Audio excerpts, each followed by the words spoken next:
Nous sommes un groupe d'élèves de terminale du lycée Bellevue du Tarn.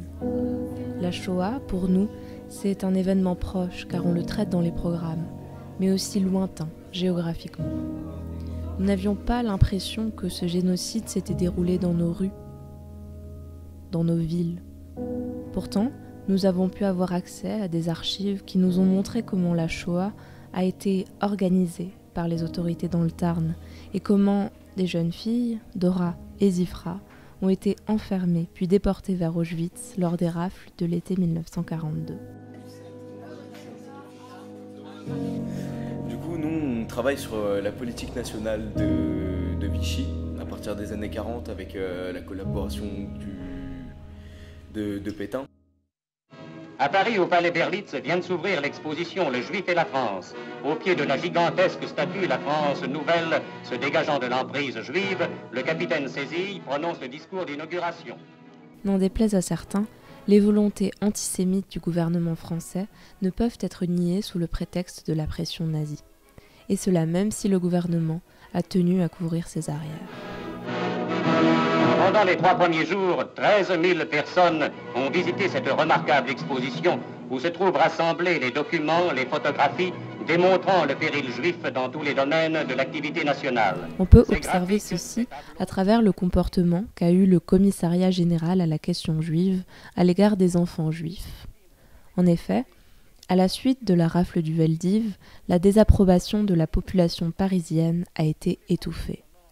Les autorités, dont le président Pierre Laval et le haut fonctionnaire René Bousquet, ont d'ailleurs fini par décider que les 4000 enfants raflés seraient déportés avec leurs parents. Cette décision suit précisément la logique du chef du gouvernement d'Aval et sa volonté délibérée de ne pas savoir. Donc avec mon groupe, on a travaillé sur 4 femmes. Le but, c'était de retracer leur parcours. Elles sont toutes allemandes ou polonaises et elles sont arrivées à Paris sans papier. Et elles ont toutes été déportées à Auschwitz. On a pu noter, en analysant le dossier de Raya Modzejewska, la manière dont le gouvernement cherche à faire partir les étrangers qualifiés d'indésirables de son territoire. Polonaises, allemandes, font toutes les démarches pour ne pas être renvoyées dans leur pays d'origine, malgré les conditions très précaires dans lesquelles elles vivent. Dans le dossier de Raya, il est indiqué qu'elle n'a pas de moyens de subsistance. Un autre cas illustre bien les conditions de traitement de ces étrangères de la part des autorités françaises. Toni Augenreich a dû quitter l'Allemagne car mariée à un Arien. À ce titre, à cause des lois de Nuremberg, elle a dû quitter le pays. L'administration lui refuse le droit de rester et l'on demande à ce qu'elle soit renvoyée dans le Reich car il y a trop d'immigrants clandestins qui tentent de s'établir dans le pays.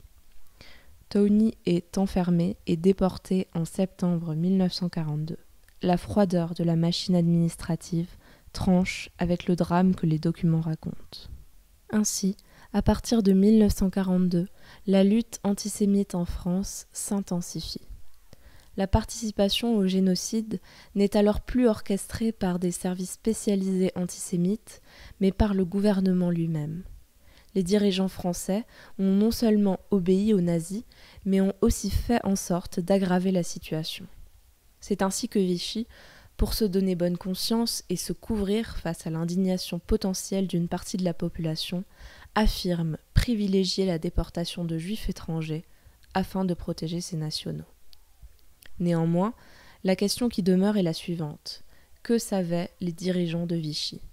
Il est clair que malgré sa volonté de feindre l'ignorance, l'attitude de Vichy, à la fin de l'été 1942, se décrypte facilement comme une manière de cacher sa participation au crime.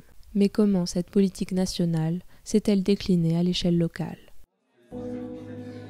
Alors bonjour, nous notre groupe il va s'occuper de l'organisation locale, c'est-à-dire qu'on va essayer de retracer le parcours des gens qui ont été déportés à Auschwitz localement. On va voir à quoi ont servi les camps français de Rieucros, Breims ou Saint-Sulpice. Donc c'est vraiment au niveau local, en l'occurrence dans le Tarn et en Lozère que nos recherches vont s'effectuer. Le Tarn et la Lozère n'ont pas échappé à la politique antisémite de Vichy. Des centres de séjour surveillés français ont été installés. Dans le département tarnais, on en compte 2 principaux, le camp de Saint-Sulpice et de Bryns, qui prend de l'importance après la fermeture du camp de Rieucros en Lozère. Le centre de Rieucros est le principal centre mixte de la Lozère et par la suite un camp de femmes.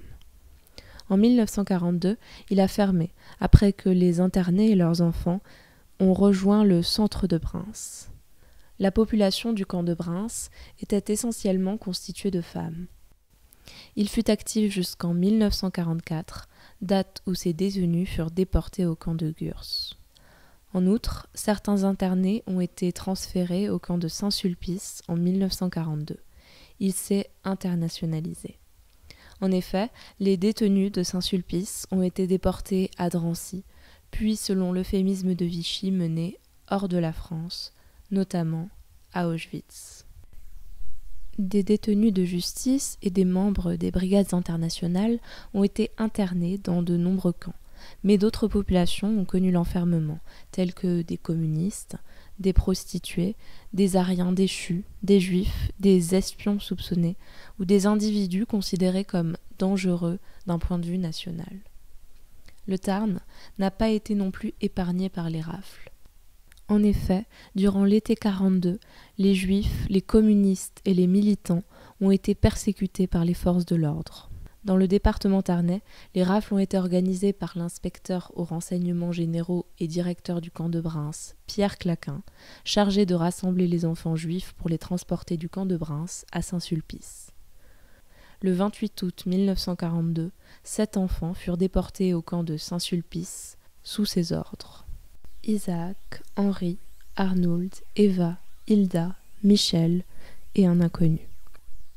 Grâce à une archive émouvante, le rapport du chef du camp de septembre 1942, on peut savoir dans quelles conditions a eu lieu la déportation des Juifs.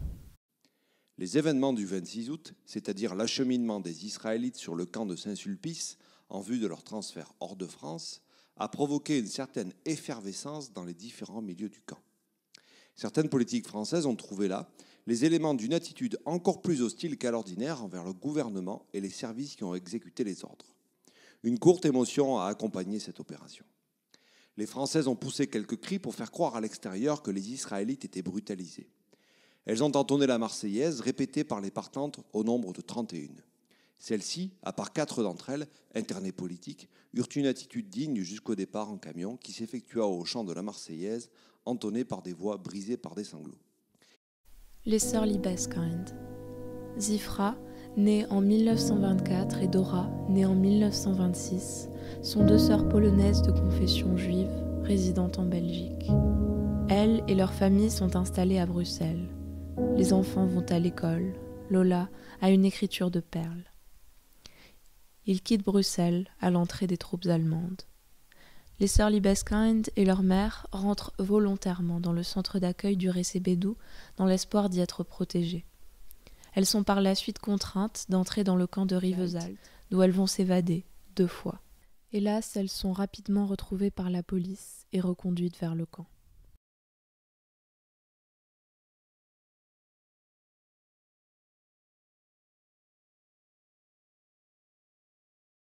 Le 17 juin 1941, elles s'évadent de nouveau, mais sont encore une fois retrouvées, puis internées dans le camp de Rieucros le 2 août 1941, en raison de leur mauvaise discipline. Elles sont séparées du reste de la famille, qui trouve refuge dans les Alpes et survit à la guerre. Dans un français hésitant, elles écrivent des lettres à Mariette, leur sœur réfugiée dans un centre en Corrèze. Elles demandent à leur cadette de ne rien envoyer au reste de la famille. Elles savent que les courriers sont surveillés. Elles terminent leur courrier en disant « Reçois, chère petite sœur, nos plus gros baisers. Tes sœurs qui ne t'oublieront pas un instant. » C'est une de leurs dernières lettres. En février 1942, les filles sont transférées au camp de Bryns, et c'est à ce même moment que la solution finale se met en place. Le 26 août 1946, les sœurs prennent le statut de juives étrangères déportables. Elles sont amenées au camp de Saint-Sulpice pour finalement être rayées des listes de contrôle le 27 août et envoyées dans le camp de Drancy. Dora et Zifra sont déportées depuis Drancy et sont destinées pour le convoi numéro 30 du 9 septembre 1942, à destination d'Auschwitz-Birkenau, sans retour.